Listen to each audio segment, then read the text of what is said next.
이스라엘과 레바논 간의 세 번째 회담이 목요일 워싱턴에서 시작될 예정이며 이는 예루살렘과 베이루트가 평화협정에 더 가까워지고 있다는 긍정적인 신호입니다. 레바논은 휴전 연장과 이스라엘 방위군 만전지만 이스라엘과 미국 당국자들은 헤즈볼라의 무장 해제가 완료된 후에야 철수가 가능하다고 말하고 있습니다. 중동 담당 선임 기자 아리엘 오사란이 자세히 전해드립니다. 이스라엘과 레바논 당국자들은 이번 주 후반 워싱턴 DC에서 세 번째로 만날 예정입니다.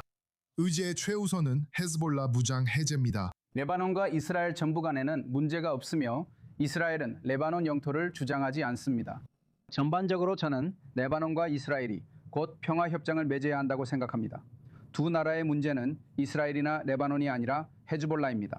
이전 회담들과 마찬가지로 목요일 회담에서 이스라엘 대표단은 워싱턴 주재의 대사 예이엘 라이터가 이끌 예정입니다. 레바논 대표단은 처음으로 전 미국 주재 레바논 대사 시몬 카람이 이끌 예정이며 그는 금요일에 조제푼 대통령을 만나 회담을 앞두고 지시를 받았습니다. 하지만 이번에는 이스라엘과 레바논 양측의 실무진도 회담에 참여하게 되어 협상이 한층 더 심화될 것으로 보입니다. 베이루트는 휴전 연장과 이스라엘군의 남부 레바논 전면 철수를 요구하고 있습니다. 이스라엘 소식통들은 현재 철수는 논의 대상이 아니라고 말합니다. 미국 소식통들은 이스라엘군 철수를 포함한 모든 다른 사안들은 헤즈볼라의 무장 해제 이후에만 논의될 것이라고 밝혔습니다. 워싱턴은 이 과정에 대한 명확한 일정표를 원하고 있습니다. 우리의 바람은 중재를 통해 레바논과 이스라엘 정부가 협상 테이블에 앉아 이 목표를 달성하도록 하는 것입니다. 그리고 이는 레바논 군과 정부가 의지뿐 아니라 헤즈볼라에 맞서 무장 해제할 능력도 갖춰야 함을 뜻합니다. 레바논 국민도 헤즈볼라의 희생자이기 때문입니다. 흥미롭게도 레바논 측은 이번 주 회담을 이스라엘이 말하는 3차 회담이 아니라 첫 번째 직접 협상 라운드로 규정하고 있습니다. 국내 압력이 점점 커지고 있음에도 불구하고 베이루트는 헤즈볼라가 협상을 방해하려는 시도가 계속되는 가운데 이스라엘과의 대화가 더 심화되고 있음을 알리려는 신호를 보내고 있는 것으로 보입니다.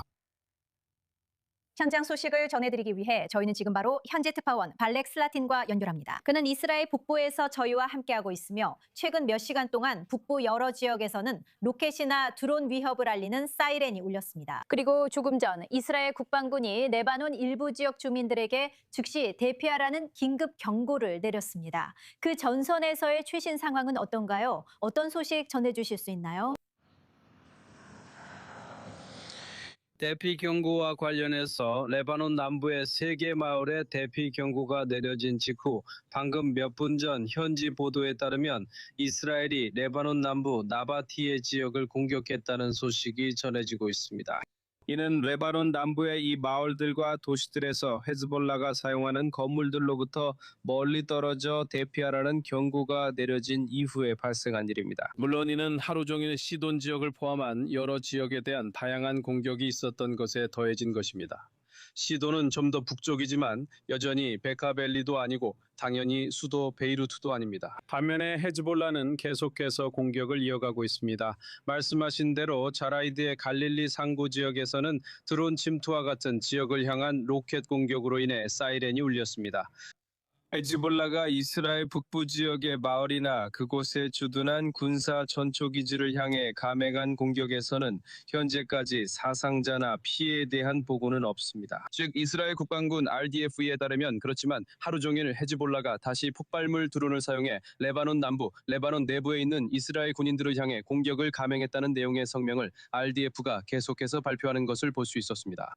지금까지 이스라엘 국방군 그로 인한 사상자가 있었다고 밝히지 않았지만 헤즈볼라가 지난 몇 주 동안 이스라엘 군인들에게 부상과 심지어 사망까지 초래했던 동일한 전술을 계속해서 사용하고 있다는 것을 볼 수 있습니다. 그리고 이것이 레바논에서 이스라엘군이 직면하고 있는 새로운 전술로 그곳에 있는 병력들에게 큰 도전이 되고 있습니다. 이로 인해 많은 부상자가 발생하고 있고 분명히 일정 수의 이스라엘 군인들이 사망하기도 했습니다. 특파원 발렉 슬라틴스 북부 이스라엘에서 생중계해 주셔서 감사합니다. 소식 전해주셔서 정말 고맙습니다. 한편 후방사령부의 지침은 5월 18일 수요일 저녁까지 변동 없이 계속 적용될 예정입니다. 현지 시각으로 오후 8시입니다. 이 소식은 지금 이스라엘 방위군에서 전해진 것으로 민방위 사령부의 지침에는 변동이 없습니다. 야쿠브 라핀, 이 소식이 북부전선 상황에 대해 무엇을 의미한다고 보시나요? 지침에 변화도 없다는 것은 이스라엘 방위군, 민방위 사령부가 민간인이나 북부 국경지역 공동체를 겨냥한 대규모 포격이 있을 것이라는 정보를 가지고 있지 않다는 것을 의미합니다. 그들은 지침을 변경해야 할 필요가 있다는 평가를 가지고 있지 않습니다. 그리고 우리는 현재 헤즈볼라가 기본적으로 남부 레바논에 있는 이스라엘 방위군 주둔 병력의 공격을 집중하고 있다는 것을 보고 있습니다. 헤즈볼라는 이 새로 재설정된 안전지대를 이스라엘이 유지하는 데 대해 대가를 치르게 하려고 하고 있습니다. 80년대와 90년대를 기억하는 우리로서는 이 지도를 볼 때 이스라엘이 북부 지역 사회로부터 위협, 즉 살인적인 테러 위협을 멀리하기 위해 안전지대를 설정한 것이 이번이 처음이 아니라는 것을 잘 알고 있습니다.